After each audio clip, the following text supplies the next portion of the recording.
شروع اللہ کا نام لے کر جو بڑا مہربان نہایت رحم والا ہے۔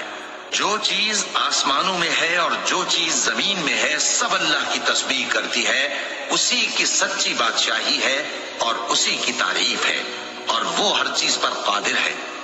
وہی تو ہے جس نے تم کو پیدا کیا، پھر کوئی تم میں کافر ہے اور کوئی مومن، اور جو کچھ تم کرتے ہو اللہ اس کو دیکھتا ہے۔ اسی نے آسمانوں اور زمین کو حکمت سے پیدا کیا، اور اسی نے تمہاری صورتیں بنائیں اور صورتیں بھی اچھی بنائیں، اور اسی کی طرف تمہیں لوٹ کر جانا ہے۔ جو کچھ آسمانوں اور زمین میں ہے وہ سب جانتا ہے، اور جو کچھ تم چھپا کر کرتے ہو اور جو کھلم کھلا کرتے ہو اس سے بھی آگاہ ہے، اور اللہ دلوں کے بھیدوں تک سے واقف ہے۔ کیا تم کو ان لوگوں کے حال کی خبر نہیں پہنچی جو پہلے کافر ہوئے تھے؟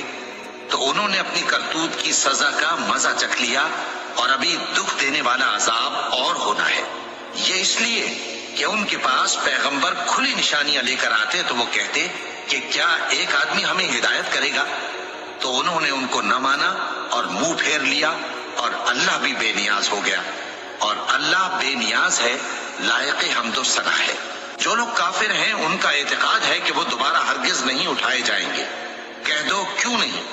میرے پروردگار کی قسم تم ضرور اٹھائے جاؤ گے، پھر جو کام تم کرتے رہے ہو وہ تمہیں بتائے جائیں گے، اور یہ بات اللہ کو آسان ہے۔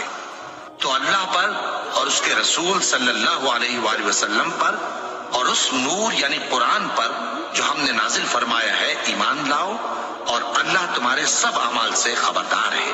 جس دن وہ تم کو اکٹھا کرے گا یعنی حشر کے دن، وہ نقصان اٹھانے کا دن ہے، اور جو شخص اللہ پر ایمان لائے اور نیک عمل کرے وہ اس سے اس کی برائیاں دور کر دے گا، اور جنت کے باغوں میں جن کے نیچے نہریں بہ رہی ہیں داخل کرے گا۔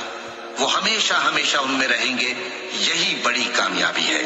اور جنہوں نے کفر کیا اور ہماری آیتوں کو جھٹلایا وہی اہل دوزخ ہیں کہ ہمیشہ اس میں رہیں گے، اور وہ بری جگہ ہے۔ کوئی مصیبت نازل نہیں ہوتی مگر اللہ کے حکم سے، اور جو شخص اللہ پر ایمان لاتا ہے وہ اس کے دل کو ہدایت دیتا ہے، اور اللہ ہر چیز سے باخبر ہے۔ اور اللہ کی اطاعت کرو اور اس کے رسول کی اطاعت کرو، بس اگر تم منہ پھیر لوگے تو ہمارے پیغمبر کے ذمے تو صرف پیغام کا کھول کھول کر پہنچا دینا ہے۔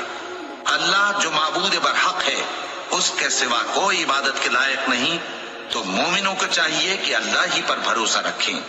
مومنوں، تمہاری بیویوں اور اولاد میں سے بعض تمہارے دشمن بھی ہیں، سو ان سے بچتے رہو، اور اگر معاف کر دو اور درگزر کرو اور بخش دو تو اللہ بھی بخشنے والا ہے، مہربان ہے۔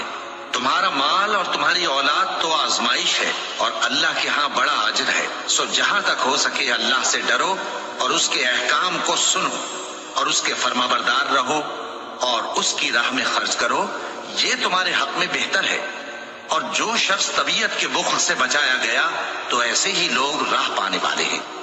اگر تم اللہ کو نیک نیتی سے قرض دو گے تو وہ تم کو اس کا کئی گنا دے گا، اور تمہارے گناہ بھی معاف کر دے گا، اور اللہ قدر شناس ہے، بردبار ہے، پوشیدہ اور ظاہر کا جاننے والا ہے، غالب ہے، حکمت